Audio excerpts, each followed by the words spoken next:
कैसे हैं आप लोग? Hope you all are doing well and study very very hard. Name reactions की 2 क्लासेस आ चुकी हैं, तो this is the third class for name reactions. अगर आपने वो नहीं देखी तो उसका लिंक मैं डिस्क्रिप्शन बॉक्स में दे दूँगी, ठीक है। आज हम लोग स्टार्ट करेंगे बर्च रिडक्शन। देखो, जो बर्च रिडक्शन है ना, is a very important name reaction in the form of exam point of view. आती है या तो किसी के बीच में आ जाएगी, या इसी से स्पेशली 4 मार्क्स का एक क्वेश्चन आ जाता है, या 2 मार्क्स का, मतलब आएगा ज़रूर, ठीक है। तो it is very important name reaction, ठीक है। तो अब हम स्टार्ट करते हैं name reaction, that is birch reduction. देखो, रिडक्शन का क्या मतलब होता है? रिडक्शन मीन्स रिड्यूसिंग एजेंट, ठीक है। और रिड्यूसिंग एजेंट क्या होते हैं? जो दूसरों को तो रिड्यूस करें। रिड्यूसिंग एजेंट, ये मैंने एसिड बेस में भी बहुत अच्छे से पढ़ाया है। Reducing agent reduce others and oxidise itself, अपने आप को ऑक्सीडाइज कर सके, ठीक है। अपने आप को ऑक्सीडाइज का मतलब है इलेक्ट्रॉन को रिमूव, अपने में से इलेक्ट्रॉन निकाल देंगे, रिमूवल ऑफ इलेक्ट्रॉन। और जो रिड्यूस हो रहा है वो गेन कर रहा है, गेन ऑफ इलेक्ट्रॉन, मतलब दूसरी स्पीसीज ने गेन किया, गेन ऑफ इलेक्ट्रॉन। उसने दूसरे को तो गेन कराया, अपना क्या कर दिया, वो ऑक्सीडाइज हुआ और रिमूवल ऑफ इलेक्ट्रॉन हो गया। अभी बताओ, मतलब अपना वो इलेक्ट्रॉन दे रहा है दूसरे को। तो अगर वो अपना इलेक्ट्रॉन दे रहा है, ऐसे कौन से पीरियोडिक टेबल में एटम्स होते हैं जो इलेक्ट्रॉन को देते हैं? Are metals. मेटल्स बहुत इजीली इलेक्ट्रॉन्स को देते हैं, ठीक है। और मेटल्स में भी स्पेशली कौन? Alkali metal and alkaline earth metal, ये बहुत इजीली इलेक्ट्रॉन्स देते हैं, हमें बहुत अच्छे से पता है। अल्कली मेटल्स में जैसे आ गए हमारे लिथियम है, सोडियम है, पोटेशियम है, ठीक है, ये हो गए। और अल्कलाइन अर्थ मेटल में कौन कौन से हो गए? कैल्शियम है, मैग्नीशियम है, ये इजीली इलेक्ट्रॉन्स को दे देते हैं। तो हमें ऐसा स्पीसीज चाहिए जो अपना इलेक्ट्रॉन दे दे और दूसरे को रिड्यूस करा दे, दूसरा इलेक्ट्रॉन को एक्सेप्ट करे। तो ये है मेरा रीएजेंट। तो बर्च रिडक्शन का जो रिएजेंट है वो मेरे हैं अल्कली मेटल्स और alkaline metals in liquid ammonia. और अमोनिया जो होता है हमें पता है is a very good proton donor. Proton donor है ये। प्रोटोन डोनर का मतलब क्या होता है? H पॉजिटिव जो दे, ठीक है। तो ये मेरा हो गया रिएजेंट। रिएक्टेंट क्या होगा? जो एक्सेप्ट कर ले इलेक्ट्रॉन को, क्योंकि उसको तो रिड्यूस होना है। रिएक्टेंट जो कि एक्सेप्ट कर ले इलेक्ट्रॉन्स को, एक्सेप्ट इलेक्ट्रॉन्स। अब एक और बात बताओ, एक्सेप्ट कर ले, इसका मतलब एक ऐसी स्पीशीज जो इलेक्ट्रॉन्स को एक्सेप्ट करे। तो अगर मान लो ये कोई स्पीसीज है और यहाँ पे मैंने इलेक्ट्रॉन विड्रॉइंग ग्रुप लगा दिया, क्योंकि उसे तो इलेक्ट्रॉन को एक्सेप्ट करना है, ठीक है। अब मैंने इसमें इलेक्ट्रॉन विड्रॉइंग ग्रुप लगा दिया जिस पे -I इफेक्ट हो, ठीक है, जिसका -I इफेक्ट हो, जैसे फॉर एग्जाम्पल NO2 लगा दिया मैंने। तो ये इसको क्या करेगा? इसे और इलेक्ट्रॉन डेफिशिएंट करेगा। जब इसे और इलेक्ट्रॉन डेफिशिएंट करेगा, ये रिएजेंट से और इलेक्ट्रॉन को लेगा। मतलब ये जो है, अगर मैंने यहाँ पे इलेक्ट्रॉन विड्रॉइंग ग्रुप लगा दिया, it will accelerates Birch reduction. It will accelerates Birch reduction, मतलब accelerate कर देगा Birch reduction को, ठीक है। अब मतलब कि अगर मेरे सामने एक कोई ग्रुप लगा है, जैसे ये कोई ग्रुप है, यहाँ इलेक्ट्रॉन विड्रॉइंग ग्रुप है और यहाँ पे इलेक्ट्रॉन डोनेटिंग ग्रुप है, तो मैं कहाँ पे अटैक कराना प्रेफर करूँगी? इलेक्ट्रॉन विड्रॉइंग ग्रुप पे। मतलब it is more dominating than that of the electron donating group, क्योंकि वो तो दे रहा है, अब वो लेना क्यों चाहेगा, है ना। ये खींच रहा है तो ये तो एक्सेप्ट करना चाहेगा। तो बर्च रिडक्शन को एक्सेलरेट्स करता है अगर हमारा इलेक्ट्रॉन विड्रॉइंग ग्रुप लगा होता है। अगर मैं थोड़ी सी जनरल GOC की बात करूँ, एक और बात करूँ, एक होता है होमो, एक होता है लूमो, ठीक है। ये हमारा हो गया, मान लो ये फिल्ड है पूरा, इट इज़ कम्प्लीटली फिल्ड, ये एम्प्टी है, इसको हम क्या बोल देते हैं? LUMO. Lowest unoccupied molecular orbital, it is highest occupied molecular orbital, pericyclic में, बट बहुत जगह ये सब चीज़ें मैंने बताई हैं, ठीक है। ध्यान से सुनना, ये फिल्ड है तो ये इलेक्ट्रॉन देगा, electron give, it will accept electron, ये एक्सेप्ट करेगा, एक्सेप्ट इलेक्ट्रॉन, ठीक है। अब ये इलेक्ट्रॉन दे रहा है, ये है होमो। तो होमो मेरा क्या बन गया? इलेक्ट्रॉन कौन दे रहा है? मेटल। ये तो बहुत कनेक्टिंग बातें हैं। तो मतलब जो मेटल होता है, जैसे अगर क्वेश्चन आ गया कि मेटल की ऑर्बिटल क्या होगी, होमो कि लूमो, क्योंकि मेटल तो दे रहा है तो उसका होगा HOMO, and it will be of higher energy. H मतलब होमो, H मतलब हायर एनर्जी। और हमें पता है कि जो इलेक्ट्रॉन देता है तो ऑब्वियस वो बॉन्ड बनाने जा रहा है, उसकी एनर्जी ज़्यादा है तो ऑब्वियस वो उस स्पीसीज के साथ बॉन्ड बनाएगा जिसकी एनर्जी लो होगी, क्योंकि हर स्पीसीज चाहती है कि उसकी एनर्जी लो हो जाए और वो स्टेबल हो जाए।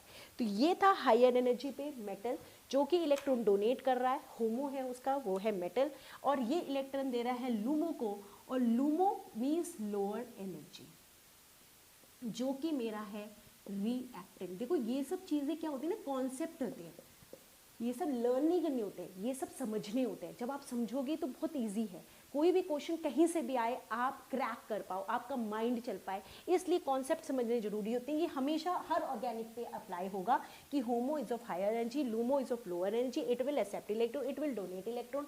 यहाँ पे बर्च रिडक्शन में this is metal, so it is donating electron, it is having a HOMO, और लूमो हो गया मेरा रिएक्टेंट, हमारे ये हो गया मेरा रिएक्टेंट, ये हो गया मेरा रिएजेंट, ठीक है। इसकी लोअर एनर्जी होती है, और हमें पता है जितना इलेक्ट्रॉन विड्रॉइंग ग्रुप लगा होगा एनर्जी लो होती है, तो मतलब यहाँ पे इलेक्ट्रॉन विड्रॉइंग ग्रुप लगा हो और इसके साथ कोई कोई इलेक्ट्रॉन डोनेटिंग ग्रुप लगा हो, ठीक है।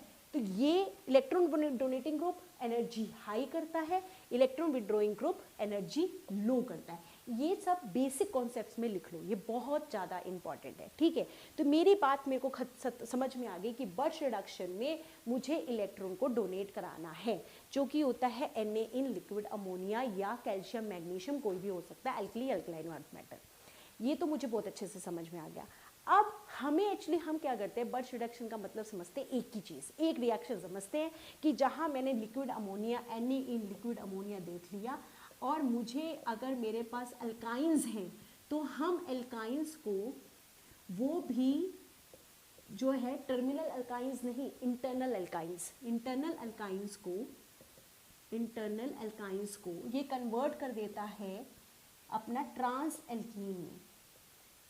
ये बस हम लर्न कर लेते हैं अबाउट बर्च रिडक्शन, पर ऐसा नहीं होता, ये तो एक स्टेप में आ जाता है। जो इसकी 4 मेन इंपॉर्टेंट रिएक्शंस हैं, जो कि अपने इटसेल्फ वो मार्क्स की क्वेश्चंस आते हैं, जो अब हम फर्दर करेंगे, ठीक है। तो ये तो हमें पता है कि इंटरनल अल्काइंस को ये ट्रांस एल्कीन में कन्वर्ट कर देता है। अच्छा एक और बताओ, याद करो, थोड़ा दिमाग पे जोर डालो, अगर कुछ रिएजेंट्स पढ़े हैं। डाइबल एच क्या करता है, यहाँ पे लिखो डाइबल एच, इस तरीके से ना रिवीजन करते हुए चला करो। डाइबल एच क्या करता है, और हमारा लिडनर्स कैटलिस्ट क्या करता है, ये सब लिखा करो साथ में। लिडनर कैटलिस्ट क्या करता है, डाइबल एच चाहे लिडनर कैटलिस्ट, ये क्या करता है, हमारा इंटरनल एल्काइन को ये सिस एल्कीन में कन्वर्ट करता है। ये किस में कन्वर्ट करता है, सिस एल्कीन में। सिर्फ हमारा लिक्विड अमोनिया वाला है वो कन्वर्ट करता है ट्रांस एल्कीन को, तो इसको भी अपने साइड में लिख लो, ठीक है। अब इसकी मेन रिएक्शंस अब हम लोग करेंगे, ये वाली भी करेंगे, एल्कीन वाली भी। सबसे पहले है कि ये आइसोलेटेड और कोम्युलेटेड बॉन्ड्स पे अटैक नहीं करता, कॉन्जुगेटेड बॉन्ड्स पे अटैक करता है। तो इस तरीके की इसकी 4 रिएक्शंस हैं जो बहुत इंपॉर्टेंट है, जो अब हम फर्दर प्रोसीड करते हैं।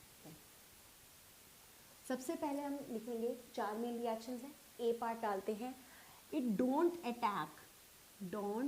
Not attack on isolated and cumulated bonds, मतलब आइसोलेटेड बॉन्ड्स हैं या कॉम्युलेटेड बॉन्ड्स हैं, उनके ऊपर ये अटैक नहीं करता है।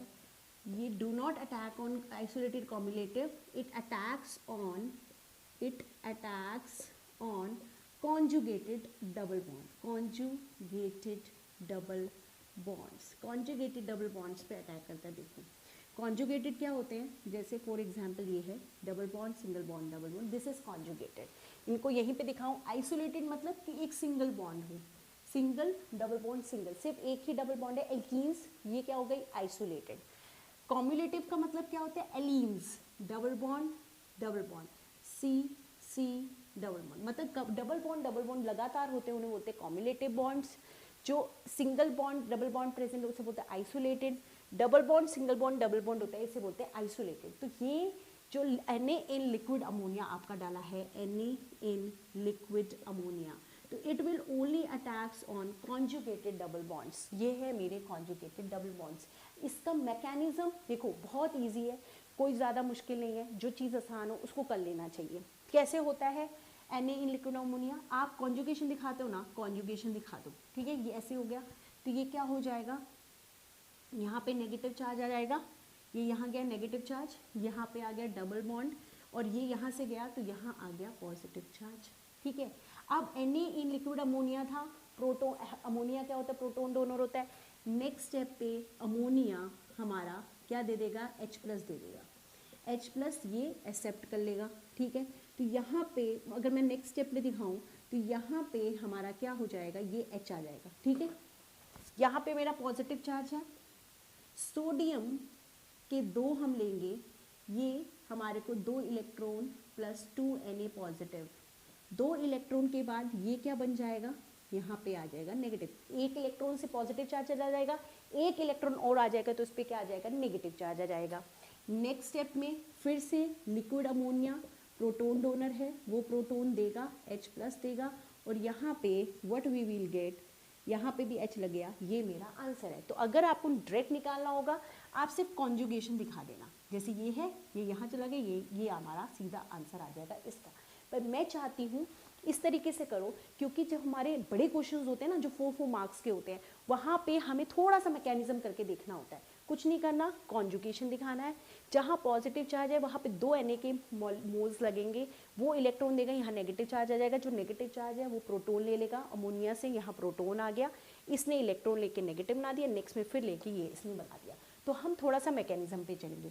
तो फर्स्ट रिएक्शन हो गई कि it will attack on conjugated double bonds, जो कि होगी ये।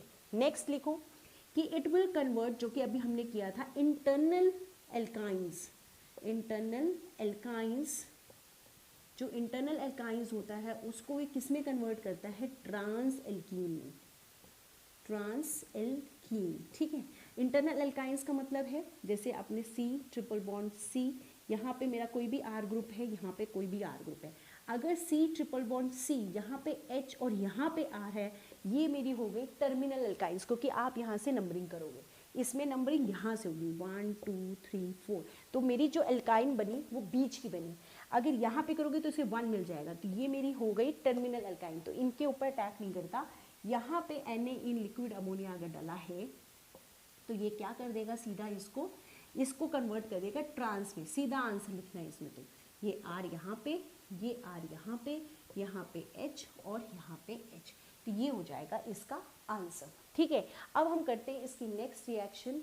अच्छा नेक्स्ट रिएक्शन का ये हमारा क्वेश्चन है, ठीक है, इसको वो मैं नेक्स्ट पार्ट कराती हूँ, तो उसके बाद ये वाला क्वेश्चन करते हैं। नेक्स्ट हम लोग करते हैं reduction of benzene ring, reduction of benzene ring. देखो ये है सबसे ज़्यादा इम्पॉर्टेंट, मे बी आपको आती हो, ठीक है, बट इसमें अभी मैं बड़े बड़े क्वेश्चन जब आपको करवाऊंगी, जैसे ये वाला क्वेश्चन है, 2-3 और क्वेश्चंस करेंगे, तब आपको लगेगा कि हाँ इस लेवल का आता है, और हम समझ नहीं पाते कि ये यहाँ से क्वेश्चन था, ठीक है।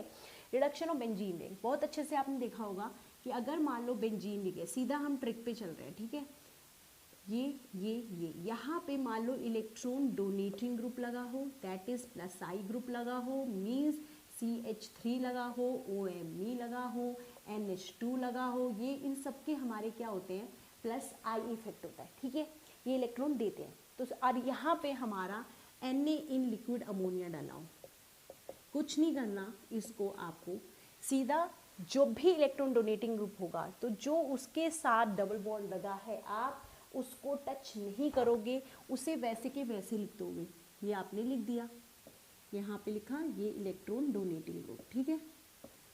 आप इन दोनों के बीच में एक बॉन्ड लगा दोगे, दैट इज ये हो जाएगा इसका आंसर, ठीक है। इलेक्ट्रॉन डोनेटिंग ग्रुप में क्या करना है, जो कि इलेक्ट्रॉन डोनेटिंग ग्रुप के साथ डबल बॉन्ड है उसको वैसे के वैसे रखना है, उसके अपोजिट एक डबल बॉन्ड बना देना है, ठीक है। इसको आप ट्रिक की फॉर्म में लिख लें कि आपका जो इलेक्ट्रॉन डोनेटिंग ग्रुप है उसके साथ का डबल बॉन्ड वैसे के वैसे रखना है, एज इट इज, और उसके अपोजिट आपको डबल बॉन्ड लगा देना है, ठीक है। ये आप अपनी लैंग्वेज में लिखेंगे। अब मान लो इलेक्ट्रॉन विड्रॉइंग ग्रुप है, इसको थोड़ा सा हम समझेंगे। अगर इलेक्ट्रॉन विड्रॉइंग ग्रुप है और ऐसे लिखा हुआ है, तो कुछ नहीं करना, इसमें थोड़ा सा मैकेनिज्म लगाएंगे। ये इलेक्ट्रॉन विड्रॉइंग ग्रुप है, ये खींच रहा है, हम कॉन्जुगेशन दिखाएंगे। ये यहाँ गया, ये यहाँ पे गया, तो क्या होगा नेक्स्ट स्टेप में, ऐसे ऐसे ऐसे, ये तो वैसे का वैसा था, ये वाला यहाँ चला गया, यहाँ पे मेरा लगा है इलेक्ट्रॉन विड्रॉइंग ग्रुप और यहाँ पे आ गया नेगेटिव चार्ज। ये होगा इसका आंसर। नेक्स्ट स्टेप पे अगर मेरा H+ है तो H+ यहाँ पे आ जाएगा और आंसर हो जाएगा मेरा से ऐसे ऐसे इलेक्ट्रॉन विड्रॉइंग ग्रुप। ये हो गया इसका आंसर। और हमेशा याद रखना, मान लो इलेक्ट्रॉन विड्रॉइंग और इलेक्ट्रॉन डोनेटिंग दोनों साथ हैं, जैसे यहाँ पे देखो ये इलेक्ट्रॉन डोनेटिंग ग्रुप है, ये इलेक्ट्रॉन विड्रॉइंग ग्रुप है, तो मैंने बताया था कि बर्च रिडक्शन हमेशा इलेक्ट्रॉन विड्रॉइंग ग्रुप को प्रेफर करता है, तो ये ज़्यादा प्रेफर होगा as compare to electron donating group. तो इसके अकॉर्डिंग रिएक्शन मैकेनिज्म होगी। अभी हम ये क्वेश्चन करेंगे तब आपको पता चलेगा। जैसे मान लो मैं करके दिखाऊं, मान लो जैसे यहाँ पे इलेक्ट्रॉन डोनेटिंग ग्रुप था, ये मेरा लगा हुआ है, ये इलेक्ट्रॉन डोनेटिंग ग्रुप है, यहाँ इलेक्ट्रॉन विड्रॉइंग ग्रुप है, तो मैंने कहा कि इलेक्ट्रॉन विड्रॉइंग ग्रुप के अकॉर्डिंग मैकेनिज्म होगा, तो ये हमारा क्या होगा, इसमें हमारा कैसे चला जाएगा, ये हमारा यहाँ पे जाएगा, ये वाला नहीं जाएगा इसमें, ठीक है ठीक है ठीक है। इसमें कैसे होगा, इलेक्ट्रॉन विड्रॉइंग ग्रुप के अकॉर्डिंग मैकेनिज्म करना है, ये यहाँ चला जाएगा, ये यहाँ चला जाएगा, तो ये इसका आंसर कैसा हो जाएगा, देखो ऐसे ऐसे, ये इलेक्ट्रॉन डोनेटिंग ग्रुप, ये इलेक्ट्रॉन विड्रॉइंग ग्रुप और यहाँ पे आ गया नेगेटिव चार्ज। ठीक है, तो अब हम ना ये वाला क्वेश्चन करते हैं, तब आपको समझ में आएगा कि ये वाला कैसे अप्लाई करना है और किस तरह। अब इसके ना 3-4 क्वेश्चन लगातार करेंगे, तब आपको समझ में आएगा इसे कैसे करना है। Before going to that question हम लोग ये पार्ट करते हैं, सी कर चुके हैं। 4th part, last part, reduction of alpha beta unsaturated compound. Alpha beta unsaturated compound क्या होता है, जैसे ये देखो, ये है यहाँ पे डबल बॉन्ड, यहाँ पे मेरा कार्बोनिल ग्रुप, ठीक है, ये मेरी अल्फा कार्बन, ये मेरी बीटा कार्बन, इसका रिडक्शन कराता है कौन, कराता है हमारा birch reduction, that is Na in liquid ammonia. ठीक है, ये डला हुआ था। अब देखो इसमें कैसे करना है, सब पे थोड़ा थोड़ा मैकेनिज्म, ये कुछ भी नहीं है, बहुत ईजी है। यहाँ पे गया, ये मेरा O नेगेटिव, क्योंकि इलेक्ट्रॉन विड्रॉइंग ग्रुप है, ये O नेगेटिव हो गया, यहाँ पे मेरा हो गया डबल बॉन्ड। ठीक है, आप नेक्स्ट स्टेप में ही क्या कर सकते हो, ये यहाँ पे जाए, ये यहाँ पे चला जाए, तो क्या हो जाएगा, C डबल बॉन्ड O और ये यहाँ पे आ गया नेगेटिव चार्ज। ठीक है, अब ये नेगेटिव चार्ज आ गया हमारा, मान लो यहाँ पे डला हुआ था CH3I। ठीक है, ये नेगेटिव, ये पॉजिटिव, यहाँ पे क्या नेक्स्ट में बन जाएगा, C डबल बॉन्ड O, यहाँ पे लग गया CH3। तो इस तरीके से रिएक्शन होती है हमारी किसमें, अल्फा बीटा अनसैचुरेटेड कंपाउंड में। अब ये दोनों क्वेश्चन उसी से रिलेट करते हैं, पहले ये करते हैं फिर ये करते हैं। देखो यहाँ पे potassium in ammonia, tertiary butoxide भी आपका एक सॉल्वेंट हो सकता है, जैसे लिक्विड अमोनिया है वैसे ही हमारा टर्शरी ब्यूटॉक्साइड भी एक अपना क्या है, सॉल्वेंट ही है। ठीक है, ये डला हुआ है, ये मेरा C डबल बॉन्ड O, ये मेरा डबल बॉन्ड, ये मेरा इलेक्ट्रॉन विड्रॉइंग ग्रुप है, ये यहाँ गया, ये यहाँ पे चला गया। ठीक है, तो नेक्स्ट स्टेप क्या होगा, ये मैं इसको पूरे को R बना रही हूँ, इस पूरे को मैं R लिख देती हूँ। ठीक है, तो C डबल बॉन्ड O, मान लो ये R ग्रुप है, ठीक है, इसके साथ हमारी लगी हुई है बेंजीन रिंग।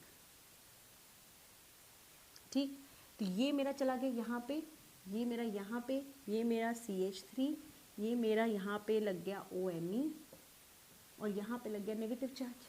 ठीक है ना, ये यहाँ पे गया, यहाँ पे गया और ये वाला बॉन्ड मेरा यहाँ आ गया, ये मेरा यहाँ पे आ गया नेगेटिव चार्ज। ठीक है, अब इसमें नेक्स्ट स्टेप में क्या लगा हुआ है, इथाइल आई लगा हुआ है। बस एक ही चीज़ इंपॉर्टेंट है, ये यहाँ पे बिलो द ग्रुप है। ठीक है, तो यहाँ पे अब जो भी मैंने बताया, यहाँ पे नेगेटिव चार्ज आया था तो यहाँ पे CH3 लग गया था। ठीक है, तो ये इथाइल आई है, तो आई नेगेटिव इथाइल पॉजिटिव, तो इथाइल पॉजिटिव लगना है। बस यहाँ पे ये बिलो द ग्रुप है, तो यहाँ पे ये क्या लग जाएगा, अबव, क्योंकि बिलो पे ज़्यादा हमारी हिंड्रेंस है, तो ये इसका आंसर क्या आ जाएगा, ये हमारा विद स्टीरियोकेमिस्ट्री, ये ऐसे ऐसे OMe, यहाँ पे मेरा CH3 ग्रुप, ठीक है, यहाँ पे C डबल बॉन्ड O, यहाँ पे मान लो R ग्रुप जो भी था, बट ये मेरा इथाइल ग्रुप आ जाएगा यहाँ पे अबव में।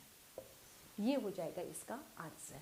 स्टीरियो केमिस्ट्री बहुत इंपॉर्टेंट है, अगर ये बिलो पे था तो अबव आ गया, अगर ये अबव होता तो बिलो पे आ जाएगा। ठीक है, अब जैसे ये नेक्स्ट क्वेश्चन है, इसमें कोई बिलो अबव नहीं है, तो इसमें अब देखो Na इन लिक्विड अमोनिया है, ये कार्बोनिल ग्रुप है, तो ये यहाँ पे जाएगा, ये यहाँ पे चला जाएगा, तो कैसे हो जाएगा, 5 मेंबर्ड रिंग, ये यहाँ पे ऐसे हो गया, ये मेरा O हो गया। इसीलिए मैंने कहा मैकेनिज्म इज वेरी इंपॉर्टेंट। ये मैं कोई भी R ग्रुप लगा दिया, ठीक है, ये पूरा का पूरा वैसे का वैसे ही रहेगा, ठीक है। यहाँ पे नेगेटिव चार्ज आ गया, ठीक, Me आया, और यहाँ पे अबव बिलो नहीं है, तो यहाँ पे हमारा नेक्स्ट स्टेप में Me लग गया, इजी, ठीक है। अब हम करते हैं ये वाला क्वेश्चन और 2-3 और क्वेश्चन करते हैं विद स्टीरियोकेमिस्ट्री। गाइस पहले हम ये वाला क्वेश्चन करते हैं, देखो क्या लिखा हुआ है, ये ऐसे है, एक एक स्टेप लेंगे, ठीक।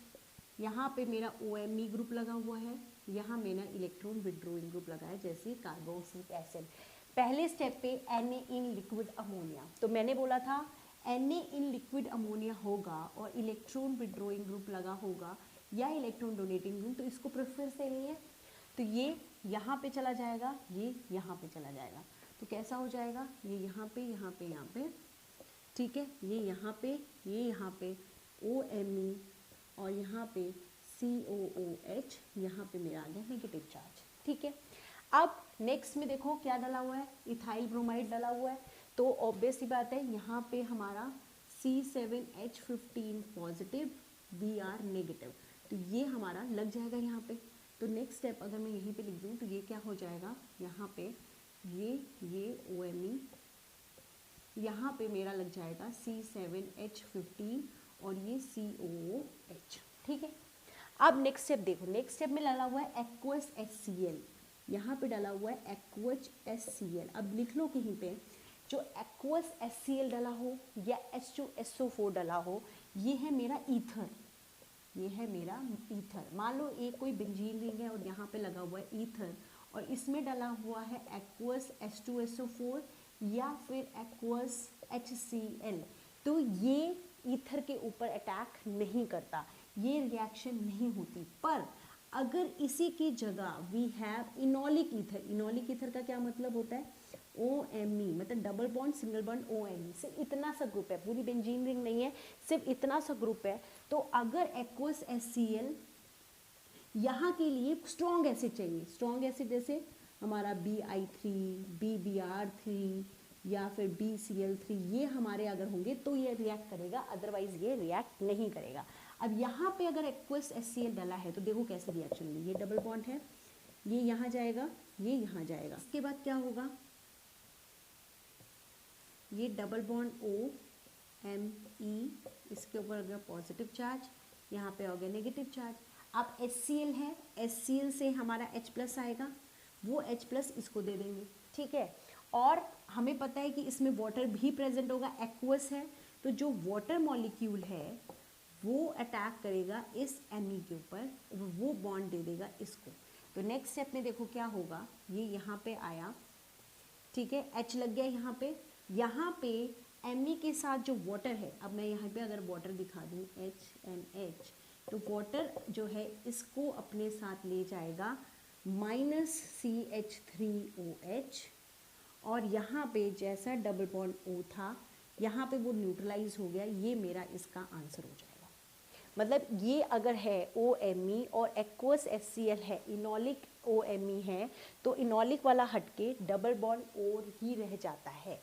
तो अब अगर हम ये वाला स्टेप पे थे, ये वाला पार्ट अगर आप ध्यान से दोगे, double bond single bond OMe, क्योंकि ये तो इसके साथ कॉन्जुगेशन में है नहीं, तो ये हो गया इनोलिक ईथर और डला हुआ है एक्वस HCl, तो क्या होगा, इसमें ये कन्वर्ट हो जाएगा हमारा डबल बॉन्ड O, और यहाँ पे मेरा C7H15 लगा ही हुआ है, यहाँ COOH है, और ये हमारा हो जाएगा आंसर, ठीक है ना, क्योंकि इनोलिक ईथर को इसने डबल बॉन्ड O में, मैंने ये करके दिखाया, ऐसे करोगे ये यहाँ पे ये आंसर आ जाएगा। अब नेक्स्ट स्टेप में डाल रखा है हीट। हमेशा याद रखना इन जनरल ऑर्गेनिक केमिस्ट्री अगर हीट दे रखा हो तो पहला काम क्या होता है हमारा, डीकार्बोक्सिलेशन कराना। अगर हो रहा है तो सबसे पहले होता है हमारा डीकार्बोक्सिलेशन। ये COH है, हमें पता है ये निकल सकता है, और डीकार्बोक्सिलेशन जब होता है तो यहाँ पे कार्बन आयन बनता है, और डीकार्बोक्सिलेशन तब होता है जब वो नेगेटिव चार्ज स्टेबलाइज्ड होता है। तो अगर ये निकलता है तो ये नेगेटिव चार्ज कॉन्जुगेशन में आता है, जिसकी वजह से ये क्या है, स्टेबलाइज्ड है।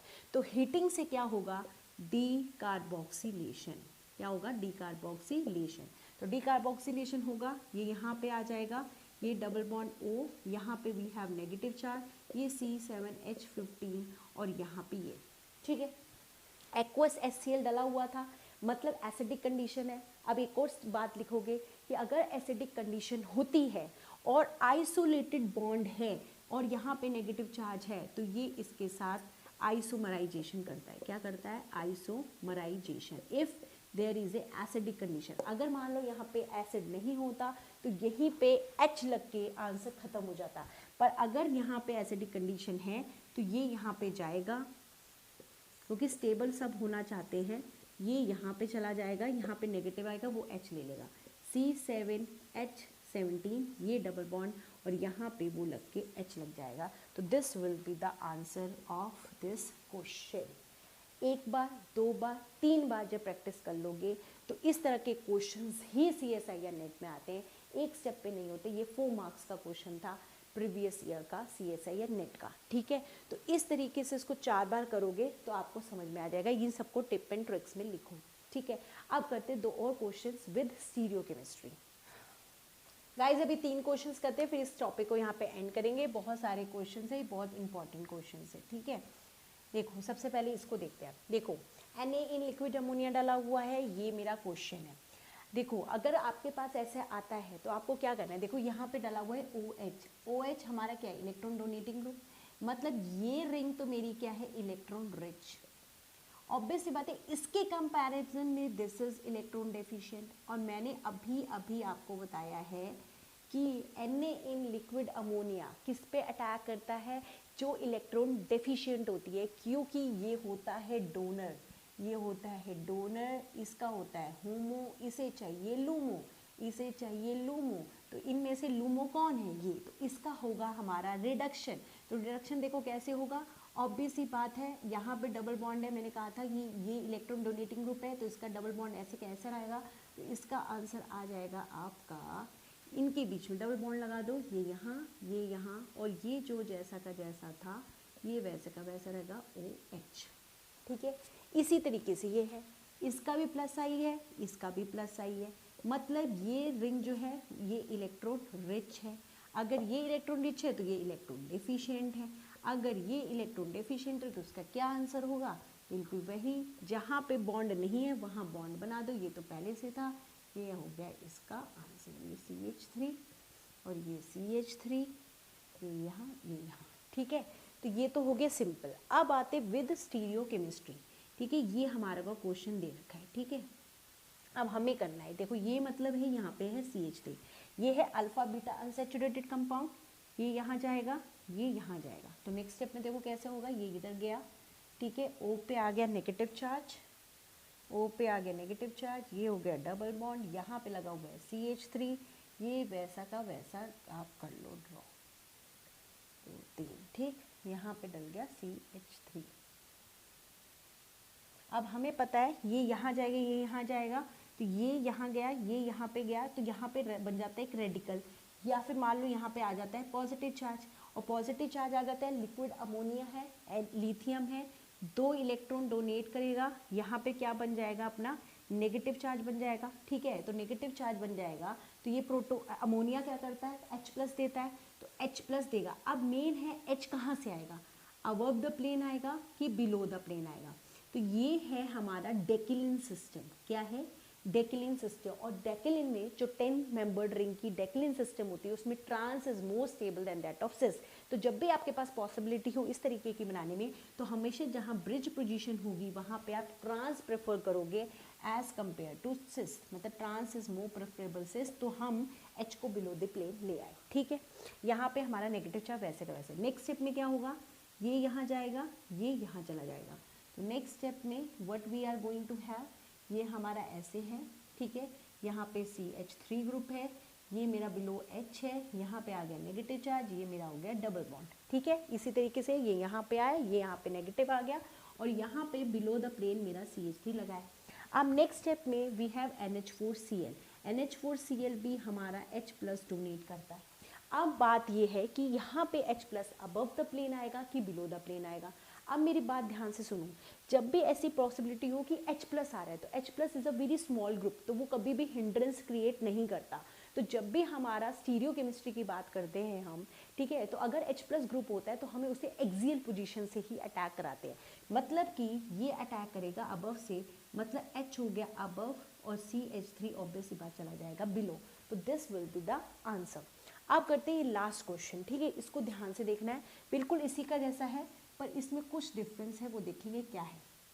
अभी जैसे किया, ये यहाँ गया, ये यहाँ पे गया, यहाँ पे जैसा था बिल्कुल वैसे के वैसे ही करेंगे हम, ठीक है। अब यहाँ पे CH3 है तो ऑब्वियसली यहाँ पे H बिलो द प्लेन आएगा, ये O नेगेटिव है, ये मेरा CH3 ग्रुप है। नेक्स्ट स्टेप पे ये यहाँ चला जाएगा, ठीक है, यहाँ पे डबल बॉन्ड, तो ये यहाँ पे चला जाएगा, ठीक है।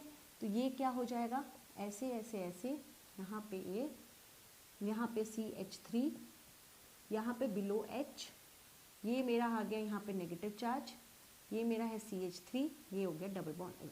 अब यहाँ पे है इथाइल आयोडाइड, वहाँ पे क्या था, NH4Cl था, जहाँ से मुझे H+ मिल रहा था, यहाँ है इथाइल आयोडाइड, तो हमें मिलेगा यहाँ से इथाइल प्लस और आयोडाइड नेगेटिव। अब इथाइल मतलब CH2 CH3, ये मेरा प्लस, तो ये तो मेरा काफ़ी बल्कि ग्रुप है, तो ये एक्सियल से तो अटैक करने से रहा क्योंकि CH3 ऊपर है, अगर ये है ऊपर तो ऊपर काफ़ी हिंड्रेंस है, तो ये अटैक करेगा बिलो द प्लेन, मतलब यहाँ पे हमारा CH2 CH3 below the plane आएगा, और अगर ये बिलो होगा तो ऑब्वियस सी बात है ये हो जाएगा मेरा अबव द प्लेन। तो here this will be the answer. तो इन दोनों क्वेश्चंस को बहुत ध्यान से 2 और 3 बार रिवाइज करेंगे कि यहाँ पे मेरा H+ था तो इसलिए वो ज़्यादा हिंड्रेंस नहीं था, वो एक्सियल से अटैक करेगा, यहाँ पे वी हैव इथाइल ग्रुप और ऊपर है CH3 तो वो हिंड्रेंस करेगा, तो वो आएगा बिलो द ग्रुप। तो ये पूरा overall and this is more than sufficient for your birch reduction, ठीक है। तो इतना आप करेंगे अपने एग्जाम के लिए, ठीक है। तो this is for this class. अब नेक्स्ट रिएजेंट में नेक्स्ट क्लास में मिलेंगे और मेन ग्रुप एलिमेंट्स हम खत्म करेंगे in our next class. This is for this video. Thank you so much.